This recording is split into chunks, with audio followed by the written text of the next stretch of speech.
540 сотрудников полиции департамента задействованы. Кроме этого задействованы военнослужащие Национальной гвардии. Район Подгоры полностью оцеплен для того, чтобы не допустить мародерства и кражи имущества. 15 человек сейчас с пулеметом можно достать.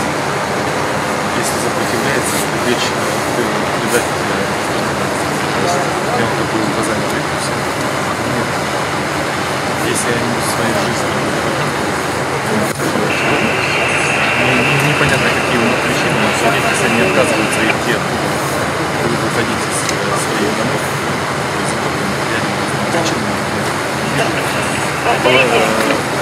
уважительно. Поэтому всех оттуда изъять в порядке, и если сопротивляется, сразу же административный суд решает, что за ним. Поселок Кожевенное полностью эвакуирован. В настоящее время 16 сотрудников полиции охраняют этот район. Не полностью там 44 человека разница была. Нашли всех, да? Ну, наши сотрудники все стоят, и сотрудники департамента по чрезвычайным ситуациям. Локации есть. Совместно с МЧС сразу же.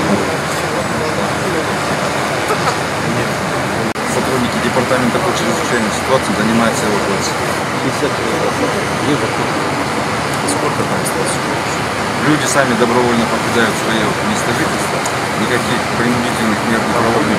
Да, там проблем нет. Да, до утра просят времени собраться, вещи помогать. Помочь, может, непоправимо может случиться. Потом все будем. Все, еще раз, все будем заключать. Поэтому вам показания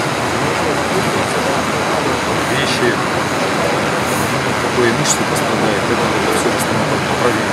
Человеческая жизнь, сами понимаете, бесценна. Хотят они этого, не хотят немедленно. На сборы вещей там и прочее, это уже спрашивать. В ночное время тем более.